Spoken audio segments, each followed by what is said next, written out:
Hello guys, तो कैसे हैं आप सभी लोग। स्वागत है आप सभी का लूसीफर एक्सप्लेन चैनल में। तो लास्ट एपिसोड में अपन सभी ने देखा था लू फेंग ने प्रिंस के ऊपर अटैक कर दिया होता है। प्रिंस को बचाने के लिए वहां पे दो गार्ड बीच में आ जाते हैं, लेकिन लू फेंग की स्ट्राइक बहुत ज्यादा पावरफुल होती है, इसीलिए वो लोग स्ट्राइक को नहीं झेल पाते। प्रिंस बोल रहा होता कि यहाँ पे क्या हो रहा है, मैं यहाँ पे मरना नहीं चाहता, प्लीज मुझे यहाँ पे कोई बचा लो। लेकिन तभी हम देखते हैं वो अटैक वहीं पे खत्म हो जाता है। यंग मास्टर यिन वहाँ पे आ गए होते और बोलते हैं प्रिंस तुम यहाँ पे कुछ भी नहीं कर सकते, तुम बिल्कुल कचरा हो। प्रिंस बोलता है अब क्योंकि यहाँ पे यंग मास्टर यिन आ चुके हैं, इसीलिए अब लू फेंग प्रिंस को नहीं मार पाएगा। साथ ही में लू फेंग सोच रहा था मेरे ब्लो का पावर बहुत ज्यादा था, अगर कोई बंदा ग्रैंड मास्टर यिन के पीक पे भी हो तो भी वो मेरे अटैक को इतनी इजीली रेजिस्ट नहीं कर सकता। इसने मेरे अटैक को बहुत इजीली डिफ्लेक्ट कर लिया। इसकी स्ट्रेंथ को देख के मुझे यहाँ पे फील हो रहा है कि ये यहाँ पे डिवाइन लेवल पे है। आखिर प्रिंस जैसे कचरे को ऐसी रीइंफोर्समेंट कहाँ से मिल गई। ऐसे यही वजह हो सकती है कि प्रिंस की इतनी हिम्मत हो गई कि वो मुझे यहाँ पे अरेस्ट करने के लिए आया है। प्रिंस यंग मास्टर यिन की तरफ आगे बढ़ने लगता है और बोलता है यंग मास्टर यिन आखिरकार मुझे बचाने के लिए आ ही गए। लेकिन हम देखते यंग मास्टर इसको वहीं पे रोक देते हैं और बोलते अपना मुंह बंद करो, अगर तुमने मुझे यहाँ पे और ज्यादा परेशान किया तो मैं तुम्हें यहीं पे मार दूंगा। प्रिंस बोलता है यंग मास्टर यिन प्लीज मुझे माफ कर दीजिए, मैं ऐसा कभी नहीं करूंगा। उसके बाद यंग मास्टर यिन लू फेंग को चेक करने लगते हैं और बोलते हैं क्या भरोसा हो गया, ये 100% गॉड का डिसाइपल है, आखिरकार अब मैं अपना काम कर सकता हूँ। लू फेंग बोलता है आखिर तुम हो कौन, और साथ ही में वो सोच रहा होता है कि वो जब मास्टर मेरे रूम के अंदर आया था उसने मुझे बोला था कि कोई ना कोई मेरे ऊपर अटैक करने के लिए आएगा। क्या उसके कहने का मतलब इन जैसे लोगों से था। मैं यहाँ पे बिना इसकी आइडेंटिटी जाने हुए रैशली बिहेव नहीं कर सकता। लू फेंग जाओमी को बोलता है फटाफट सबको वापस लेके जाओ। जाओमी बोलते ठीक है मास्टर। फिर हम देखते जाओमी वहाँ पे सारे मॉन्स्टर को अंदर कर देती है। लू फेंग को बोलती है मास्टर प्लीज अपना ध्यान रखना। लू फेंग बोलता तुम्हें पता है मैं कितना स्ट्रांग हूँ, ये लोग मेरा कुछ भी नहीं बिगाड़ सकते। मास्टर यिन बोलते चलो ठीक है, तुम्हें ये जानना है कि मैं हूँ कौन, मैं तुम्हें यहाँ पे तुम्हारे सारे क्वेश्चन के आंसर दूंगा, लेकिन हाँ एक बात तो है मेरी आइडेंटिटी को जानना तुम डिजर्व नहीं करते, तो इसीलिए फटाफट से एक काम करो अपने मास्टर को बुलाओ, उनको यहाँ पे बताऊंगा कि आखिर मैं कौन हूँ। लू फेंग सोचता है मुझे समझ में आ गया, ये उन्हीं बंदों में से एक है, उसको यहाँ पे ट्रू गॉड चाहिए। लू फेंग बोलता है आखिर तुमको यहाँ पे मेरे मास्टर से क्या चाहिए। यंग मास्टर यिन बोलते क्या तुम्हें सच में लगता है तुम इतना डिजर्व करते हो, तुम यहाँ पे जान सको ये यंग मास्टर यहाँ पे क्या करने के लिए आया है। अगर तुम यहाँ पे अपने मास्टर को जल्द से जल्द नहीं बुलाओगे तो तुम्हारी लाइफ काफी बड़े खतरे में आ जाएगी। लू फेंग बोलता है मेरे पास तुम्हारे लिए क्वेश्चन है, अगर तुम यहाँ पे मेरे क्वेश्चन का आंसर करते हो तो मैं अपने मास्टर को बुला लूंगा। यंग मास्टर यिन बोलते ठीक है, मैं तुम्हें यहाँ पे एक चांस देता हूँ, तुम मुझसे यहाँ पे कोई भी एक क्वेश्चन पूछ सकते हो, लेकिन अगर तुमने यहाँ पे कोई ट्रिक खेली तो मैं तुम्हें पक्का से मार दूंगा। लू फेंग बोलता है मैं आपसे ये क्वेश्चन पूछना चाहता हूँ, क्या आप ह्यूमन रेस से बिलोंग करते हैं या फिर डीमन रेस से। यंग मास्टर यिन चिढ़ते हुए बोलता है कि तुम्हारी हिम्मत कैसे हुई कि तुम मुझे यहाँ पे ह्यूमन रेस से कंपेयर करो। लू फेंग सोच रहा था मैं तो यही चाहता हूँ कि आप यहाँ पे ह्यूमन रेस से ना हो, अगर आप एक ह्यूमन रेस से नहीं हुए तो मैं आपको बताऊंगा कि ट्रू गॉड क्या होता है। यंग मास्टर यिन बोलते मैं यहाँ पे सबसे ग्रेट सेंट क्लैन से बिलोंग करता हूँ। लू फेंग सोचता था सेंट क्लैन, आखिर ये कौन सा क्लैन होता है। तभी हम देखते हैं लू फेंग साइड में जाता है सिस्टम से पूछने लगता है सिस्टम मुझे फटाफट से एक बात बताओ, क्या ये जो सिस्टम है ह्यूमन रेस को छोड़ के बाकी सभी के लिए काम करता है, बाकी सारी रेसें मेरे ऊपर अटैक करेगी तो मैं स्ट्रॉन्ग बनूंगा। हाँ तुम यहाँ पे ह्यूमन को छोड़ के बाकी सभी को डीमन मानते हो। सिस्टम बोलता नहीं, ह्यूमन को छोड़ के बाकी सारे लोग डीमन नहीं होते, अगर ऐसी बात होती तो एक डॉग के भी बाइट करने में आप स्ट्रॉन्ग बनते। लू फेंग बोलता सिस्टम आखिर तुम कभी मेरे फेवर में बात क्यों नहीं करते। लू फेंग फिर हंसते हुए बोलता अगर आपको यहाँ पे मेरे मास्टर से बात करनी है तो मैं फटाफट से उनको बुला देता हूँ। तो बोलने लगता है मास्टर आखिर आप कहाँ पे हैं, फटाफट से मेरे पास आ जाइए। लेकिन हम देखते हैं इस बात से यंग मास्टर यिन काफी ज्यादा ऑफेंड हो जाते हैं, बोलते हैं लू फेंग तुम्हारी हिम्मत कैसी मेरा मजाक उड़ाने की। लेकिन तभी हम देखते हैं यंग मास्टर यिन का पैर फिसल जाता है और वहीं पे गिर जाते हैं। यंग मास्टर यिन बोलते लू फेंग मैं तुम्हें बिल्कुल भी नहीं छोड़ूंगा। लू फेंग बोलते मैंने कहा ना मेरे मास्टर यहाँ पे है, एक बार आप पीछे की तरफ देखो तो सही। यंग मास्टर यिन बोलते क्या गॉड यहाँ पे आ गए, आखिर मुझे पता क्यों नहीं चला। लू फेंग बोलता फटाफट से पीछे की तरफ देखो, अगर तुमने इस बार मेरे मास्टर को मिस कर दिया तो मैं उन्हें वापस से नहीं बुलाने वाला। यंग मास्टर यिन बोलते लू फेंग अगर तुमने मुझसे झूठ बोला तो चाहे तुम कहीं भी चले जाओ मैं तुम्हें पक्का ढूंढ के मार दूंगा। हम देखते यंग मास्टर यिन के पीछे देखते ही एक एनर्जी सर्कल बन रहा होता है, जिसे देख के यंग मास्टर यिन सोच रहे होते हैं क्या इस तरह से ट्रू गॉड अपीयर होता है, मेरे किंग यहाँ पे जिसको ढूंढ रहे थे आज वो मुझे मिल गया, वो सच में यहाँ पे अपर वर्ल्ड की तरफ जा पाएंगे। ये सच में सक्सेस के पास होना इतना ज्यादा बढ़िया लगता है, मुझे आज यहाँ पे काफी ज्यादा खुशी हो रही है। लेकिन तभी हम देखते उस पोर्टल के बाहर से लू फेंग बोलता है तुम्हें क्या लगा था तुम मेरे मास्टर को देख सकते हो, तुम अभी सिर्फ अपने पापा को देखो, मास्टर को यहाँ पे देखने तुम्हारी हद नहीं। जैसे यंग मास्टर यिन लू फेंग के ऊपर अटैक करने वाले होते हैं लू फेंग वहां से गायब हो जाता है। यंग मास्टर यिन बोलता है कि यहाँ पे हो क्या रहा है, लेकिन जब वो पीछे की साइड देखते हैं तो वो बोलते हैं कि यहाँ पे तो एक मिरर क्लोन है, इसका मतलब मैं यहाँ पे गॉड का इंतजार कर रहा था और वहाँ पे लू फेंग का मिरर क्लोन था। वो वहाँ पे लू फेंग के ऊपर अटैक करते हैं लेकिन लू फेंग भी वहाँ से गायब हो गया होता है। यंग मास्टर यिन बोलते लू फेंग तुम मेरा इंतजार करो, तुम मेरे हाथों से बिल्कुल भी नहीं बचने वाले। तभी हमें इंपीरियल कैपिटल से 1000 माइल दूर का सीन दिखाया जाता है। लू फेंग वहाँ पे पोर्टल से बाहर निकलता है। लू फेंग सोचता है तो बहुत अच्छी बात है, मेरे पास यहाँ पे मिरर क्लोन टेक्निक और आई ऑफ द स्काई फॉक्स थी, सिर्फ इन दोनों की हेल्प से मैं यहाँ पे उसको बेवकूफ बना पाया। लेकिन हम देखते वहाँ पे भी यंग मास्टर यिन आगे होते हैं। लू फेंग वहाँ से भाग जाता है यंग मास्टर यिन बोलते लू फेंग आखिर तुम कहाँ तक भागोगे, मैं तुम्हारा पीछे यहाँ पे बिल्कुल भी नहीं छोड़ने वाला, चलो फटाफट से भागना बंद करो। लेकिन हम देखते वहाँ पे लू फेंग को बहुत ज्यादा भगाता है, भगाते भगाते लू फेंग को बहुत ज्यादा दूर लेके आ गया होता है। इन एंड में आके वो लू फेंग के बरोबर आ जाता है और उसको एक काफी तगड़ी किक मारता है। लू फेंग सीधे जाके जमीन पे गिरता है। यंग मास्टर यिन बोलते तुम जैसी चींटी मेरे से कभी नहीं भाग सकती, आखिर तुमने यहाँ पे एक बार के लिए कैसे सोचा कि तुम यंग मास्टर यिन से बच पाओगे। तभी हम देखते लू फेंग काफी स्पीड से अपनी वुड किंग स्वॉर्ड को बाहर निकालता है, लेकिन यंग मास्टर यिन उसको काफी तगड़ी किक मारने वाले होते हैं। लू फेंग काफी स्पीड से उनकी किक को डॉज कर लेता है। यंग मास्टर यिन बोलते तुम एक ट्रू गॉड के डिसाइपल हो, तुमसे मैं इतना तक एक्सपेक्ट कर ही रहा था कि तुम्हारी रिएक्शन स्पीड काफी ज्यादा फास्ट होनी चाहिए, तुम एक ऑर्डिनरी चींटी से काफी ज्यादा पावरफुल हो, लेकिन तुम्हारी किस्मत काफी ज्यादा खराब है कि इतनी यहाँ दूर तक भागने के बावजूद तुम मुझसे यहाँ पे वापस से मिल गए, अब तुम्हें मुझसे यहाँ पे कोई भी नहीं बचा पाएगा। फिर हम देखते हैं यंग मास्टर अपने फैन के ऊपर एनर्जी को रिलीज करते हुए बोलते हैं तुम्हें यहाँ पे पता चलेगा कि आखिर एक गॉड की रियल पावर क्या होती है। ये बोलते वो लू फेंग के ऊपर काफी ज्यादा अटैक करते हैं। लू फेंग वहाँ पे अपनी एनर्जी को रिलीज करते हुए उस अटैक को ब्लॉक करने का ट्राई कर रहा होता है। यंग मास्टर यिन लू फेंग को ठीक देख काफी ज्यादा शॉक होते हैं, बोलते हैं कि यहाँ पे हो क्या है, तुम बिल्कुल ठीक कैसे हो। लू फेंग बोलता है वही तो मैं भी सोच रहा हूँ कि मैं बिल्कुल ठीक कैसे हूँ, तुम मुझसे यहाँ पे क्यों पूछ रहे हो, अटैक तो तुमने ही किया था ना, ऐसा हो सकता है कि तुम्हारा अटैक काफी ज्यादा कमजोर हो। यंग मास्टर यिन बोलता है तुम्हारा ट्रू गॉड सच में काफी ज्यादा पावरफुल होगा, फियर्स एनर्जी रियलम पे होने के बावजूद तुम्हारी सोल इस लेवल पे पहुंच चुकी है कि तुम रियलिटी में गॉड को देख सको, साथ ही में तुम्हारी सोल बिल्कुल इंडिस्ट्रक्टेबल है, शायद से यही वजह है कि मेरा सोल अटैक तुम्हारे खिलाफ कोई भी काम नहीं आया। लू फेंग बोलता है सोल की पावर हाँ मेरे पास वो काफी ज्यादा है। यंग मास्टर यिन बोलते फिर भी ये बिल्कुल इम्पॉसिबल है, ये सोल ऑलरेडी डिवाइन रियल में पहुंच चुकी है, यहाँ पे मेरे सोल अटैक डायरेक्टली लिया है, तो आखिर तुम बिल्कुल सही कैसे हो सकते हो, कहीं ऐसा नहीं कि तुम जैसी चींटी के पास भी डिवाइन सोल हो, लेकिन आखिर फियर्स एनर्जी रियलम पे होने के बावजूद किसी के सोल डिवाइन रियलम पे कैसे हो सकती है, एक इंडिस्ट्रक्टेबल सोल जो कि गॉड को देख सके, ये बिल्कुल इम्पॉसिबल है। अगर तुम एक ट्रू गॉड के डिसाइपल भी हो तो भी मेरे लिए इस बात को मानना काफी ज्यादा मुश्किल है।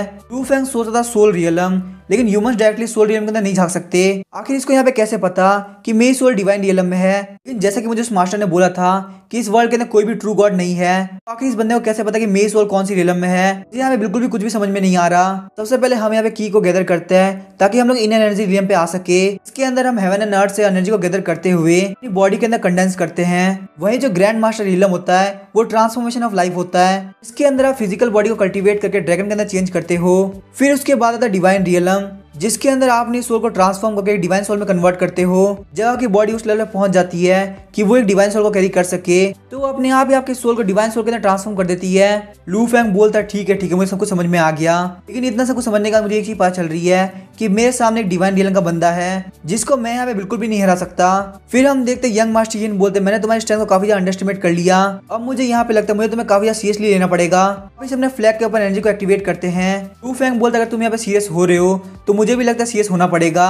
लू फेंग भी अपने वुड किंग स्वॉर्ड के ऊपर एनर्जी को एक्टिवेट करते हुए उसके सारे अटैक को डिफ्लेक्ट कर रहा होता है। यंग मास्टर यिन वहाँ पे लू फेंग के ऊपर लगातार अटैक कर रहे होते हैं, वहीं लू फेंग भी लगातार उनके अटैक को डिफ्लेक्ट कर रहा होता है। यंग मास्टर यिन बोलते यहाँ पे गॉड के एक दो अटैक को ब्लॉक करने के बाद तुम अपने आप को ज्यादा ओवर एस्टिमेट मत करो। लेकिन तभी हम देखते लू फेंग काफी स्पीड से यंग मास्टर यिन के पीछे आता है, जिसे देख के यंग मास्टर यिन काफी ज्यादा शॉक हुए होते हैं। लू फेंग अपने स्वॉर्ड के अंदर से वाइन्स को बाहर निकालते हुए यंग मास्टर यिन को पूरी तरह ढक देता है। वहीं पे यंग मास्टर यिन अपनी एनर्जी को रिलीज करते हुए उस पूरी वाइन्स को तोड़ देते हैं। यंग मास्टर यिन बोलते चींटी कहीं के तुम खुद को काफी ज्यादा ओवर एस्टिमेट कर रहे हो, ये बोल के वो वहाँ पे हंसने लगते हैं। लू फेंग बोलता आखिर तुम यहाँ पे किसके ऊपर हंस रहे हो। यंग मास्टर यिन बोलते और किसके ऊपर हंसूंगा, सिर्फ और सिर्फ तुम्हारे ऊपर, तुम यहाँ पे चाहे कितना भी ट्राई कर लो तुम मुझसे कभी नहीं जीत पाओगे। लेकिन हम देखते लू फेंग अपनी एनर्जी को रिलीज करते हुए बोलता है तुमने अभी तक मेरी रियल पावर को देखा नहीं है। हम देखते लू फेंग ने वहाँ पे एनर्जी से बना हुआ ड्रैगन बना लिया होता है। लू फेंग बोलता है क्योंकि मेरी सोल पावर कल्टिवेशन तुम्हारी इतनी अच्छी नहीं है, तो चलो क्यों ना हम यहाँ पे अपनी फिजिकल बॉडी को कंपेयर करते हैं। ये बोलते हुए लू फेंग काफी स्पीड से यंग मास्टर यिन के ऊपर अटैक करने के लिए आगे बढ़ता है। यंग मास्टर यिन ने वहाँ पे एनर्जी से बनी हुई शील्ड बना ली होती है, लेकिन लू फेंग के पंच की वजह से वहाँ पे क्रैक पड़ गए होते हैं। यंग मास्टर यिन सोचते इस कमीने की बॉडी काफी ज्यादा पावरफुल है,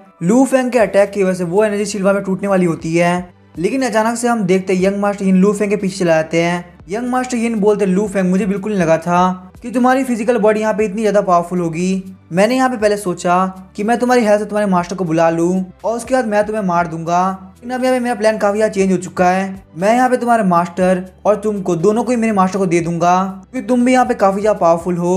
लू फेंग सोच रहा था कि ये कौन से मास्टर की बात कर रहा है। वैसे मैं पहले सोच रहा था आखिर ये बंदा इतना एरोगेंट क्यों है। यहाँ पे मुझे समझ में आ चुका है कि इस बंदे के पीछे भी कोई पावरफुल इंसान है। शायद से मुझे यहाँ पे लगता है कि मुझसे बहुत बड़ी गलती हो गई। मैंने यहाँ पे सोचा कि मैं ग्रेट फ्लेम डायनेस्टी का किंग बन जाता हूँ तो मैं बहुत ही इजीली बहुत सारे मॉन्स्टर के टच में रह पाऊंगा और जल्दी जल्दी इतना पावरफुल बनूंगा कि मैं एक इनविंसिबल गॉड बन सकूं। और अब क्योंकि यहाँ पे इतनी जल्दी मेरे सामने इतना पावरफुल इंसान आ चुका है, मेरे हिसाब से यहाँ पे मेरी मुश्किलें स्टार्ट ही हुई है। यंग मास्टर यिन बोलते फटाफट से मेरे सामने सरेंडर कर दो और मेरी सारी बातें मान लो।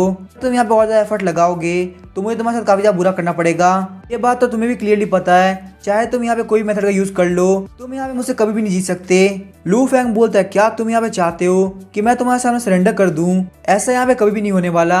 ये बोलते हुए वो यंग मास्टर यिन के ऊपर अटैक कर देता है। यंग मास्टर यिन बोलते तुम्हें यहाँ पे बिना कुछ सोचे समझे अटैक नहीं करना चाहिए। हम देखते यंग मास्टर यिन की एनर्जी लू फेंग को पूरी तरह से घेर लेती है। यंग मास्टर यिन बोलते मैंने तुम्हें कैप्चर कर लिया, अब आराम से बैठकर तुम्हारे मास्टर का वेट करते हैं। लू फेंग सोच रहा था मुझे यहाँ पे सब कुछ तो ठीक लग रहा है, लेकिन आखिर इसके एक भी अटैक मुझे बिल्कुल भी हर्ट क्यों नहीं कर रहा है। तभी लू फेंग को सिस्टम बोलता है प्लीज मुझे माफ कर देना, मैं यहाँ पे काफी ज्यादा लेट हूँ। लू फेंग बोलता है सिस्टम आखिर तुम यहाँ पे क्या कर रहे हो? सिस्टम बताता कि आपके ऊपर यहाँ पे सिल्वर मून वुल्फ ने अटैक किया है, इसीलिए आपका डिफेंस लगातार 1 लाख पॉइंट्स इंक्रीज हो रहा है। लू फेंग सोच रहा था सिस्टम आखिर तुमने क्या किया? अगर तुमने मुझे ये बात पहले बता दी होती तो मैं यहाँ पे बिल्कुल भी रेजिस्ट नहीं करता। लू फेंग को बताया था कि कल्टीवेशन में लगातार 1 लाख पॉइंट्स इंक्रीज हो रही है, वहीं आपके एट्रीब्यूट भी लगातार 1 लाख पॉइंट्स इंक्रीज हो रहे हैं। फिर लू फेंग को बताया था कि आपका डिफेंस अपर लिमिट पे पहुंच चुका है, इसीलिए आपका black dragon immortal body advance form upgrade होकर black dragon immortal body ultimate form बन चुका है। साथ ही में आपके पास थंडर कंट्रोल करने का टैलेंट भी आ चुका है।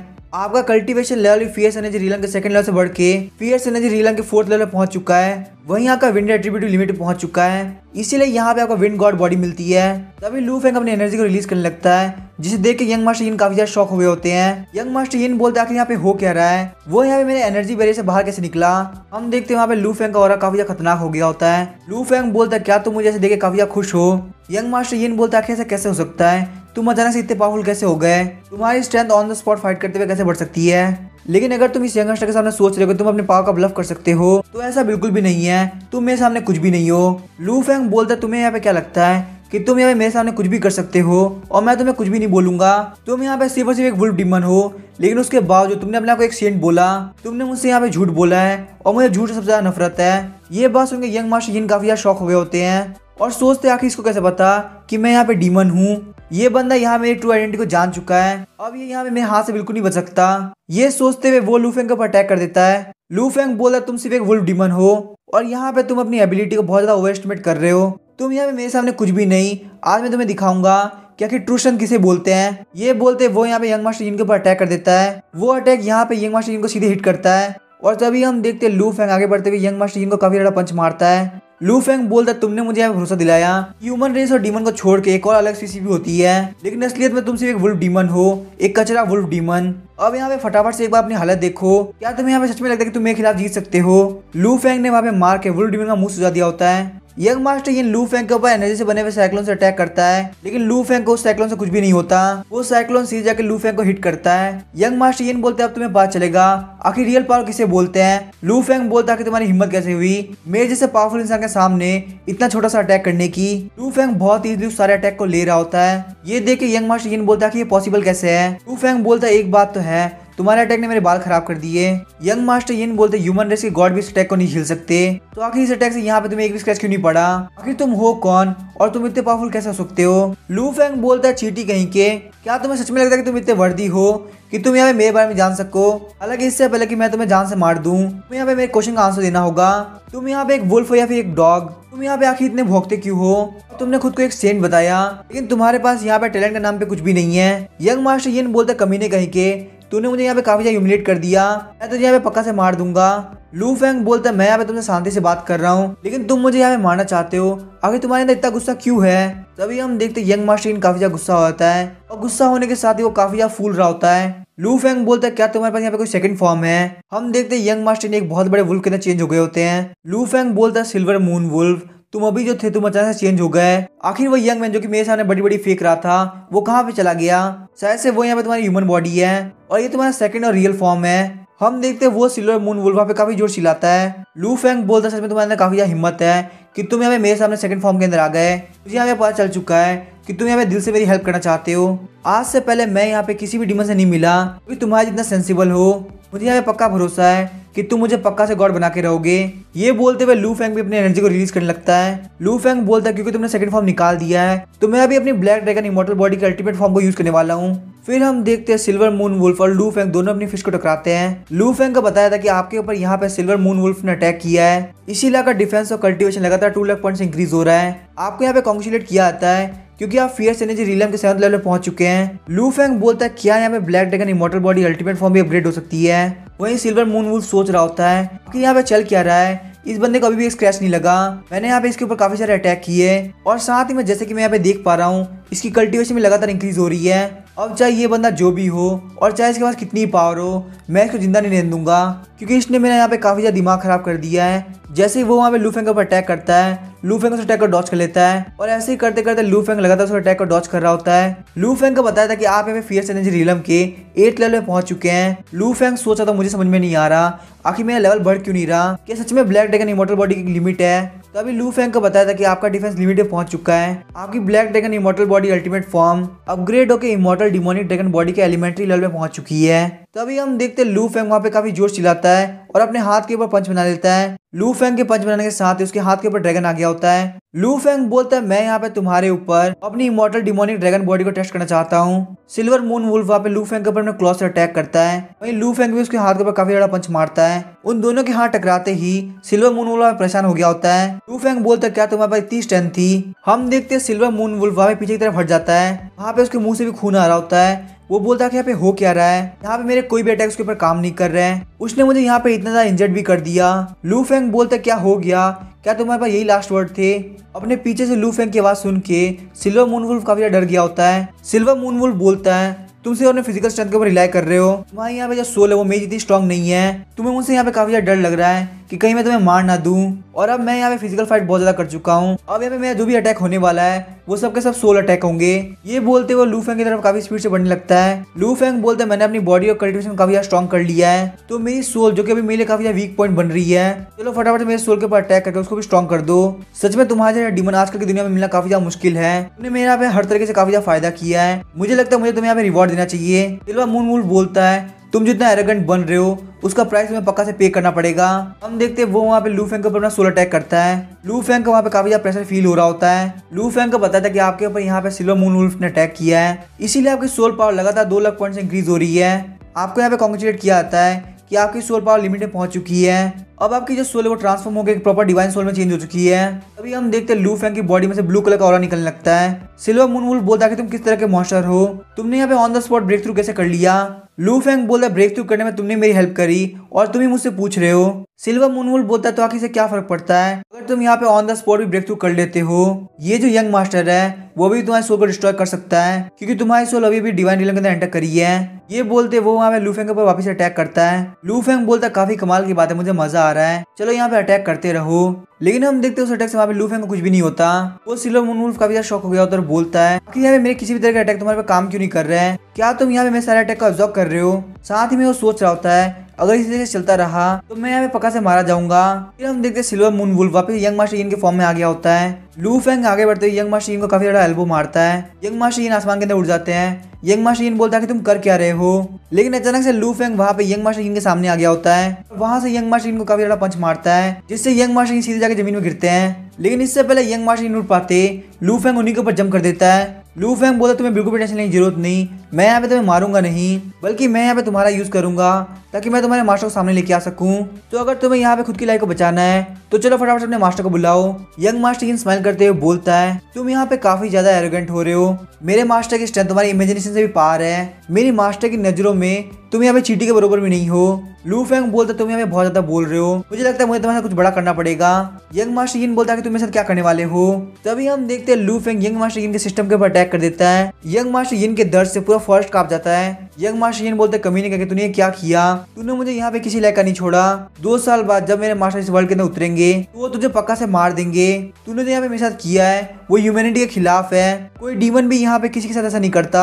लू फेंग बोलता है मैं यहाँ पे 2 साल तक वेट नहीं कर सकता, तुम उनको अभी बुलाओ। यंग मास्टर यीन बोलता है कि तुझे जैसा कमीना मेरे मास्टर की ग्रेटनेस को कैसे समझ सकता है, यहाँ पे बिल्कुल भी नहीं पता कि आखिर मेरे मास्टर क्या है। तू बस यहाँ पे ये मान सकता है कि ये पूरा वर्ल्ड मेरे मास्टर के लिए गार्डन के बरोबर है और तुम लोग मेरे मास्टर की खुशी के लिए यहाँ पे घूमने वाले खिलौने हो। लेकिन मैं यहाँ पे मेरे मास्टर सबसे लॉयल बंदा हूँ, मेरे मास्टर मुझे काफी ज्यादा पसंद करते हैं। अगर बाकी कोई मुझे वुल्फ बोलता है तो मुझे काफी ज्यादा गुस्सा आता है, लेकिन जब यहाँ पे मेरे मास्टर मुझे वुल्फ बोलते हैं तो मुझे काफी ज्यादा खुशी होती है। मुझे यहाँ पे लगता है कि वो मेरी तारीफ कर रहे हैं। लू फेंग बोलता है कि कुछ बंदों को क्या दिक्कत होती है, उनको यहाँ पे किसी का कुत्ता बनने में कितना ज्यादा मजा आता है। यंग मास्टर यिन बोलता तुम जैसे लोग बिल्कुल भी क्वालिफाइड नहीं हो कि तुम अपनी कभी लाइफ में मेरे मास्टर से मिल भी सको। लू फेंग बोलता ये ले हड्डी और फटाफट से मेरे सामने 2 बार भौंक के दिखा। यंग मास्टर यिन बोलता कहीं तू ये तो नहीं सोच रहा कि अगर तू यहाँ पे मुझे हरा पा रहा है तो तू मेरे मास्टर के पास में जाके उनका लॉयल सबऑर्डिनेट बन जाएगा। लू फेंग तभी यंग मास्टर यिन को काफी ज्यादा पंच मारता है और बोलता है कि तुझे यहाँ पे मुंह खोलने के लिए किसने बोला। तेरे मास्टर को यहाँ पे तेरे से बेवकूफ की जरूरत पड़ती होगी क्योंकि उसके पास यहाँ पे इतनी एबिलिटी नहीं होगी कि वो यहाँ पे खुद को प्रोटेक्ट कर सके। मेरे जैसा इंसान उस जैसे बंदे के सामने कभी नहीं झुकेगा और मुझे यहाँ पे लगता है कि तेरे पास कोई चांस नहीं है कि तू अपने मास्टर को बुला सके। तो मैं तुम्हें यहाँ पे एक चांस देता हूँ कि तुम अपनी लाइफ को बचा सको। अगर तुम मुझे यहाँ पे अपना लॉर्ड मान लेते हो और जैसे अपने मास्टर के साथ रह रहे थे बिल्कुल वैसे ही मेरे साथ रहते हो तो मैं तुम्हारी लाइफ को पक्का छोड़ दूंगा।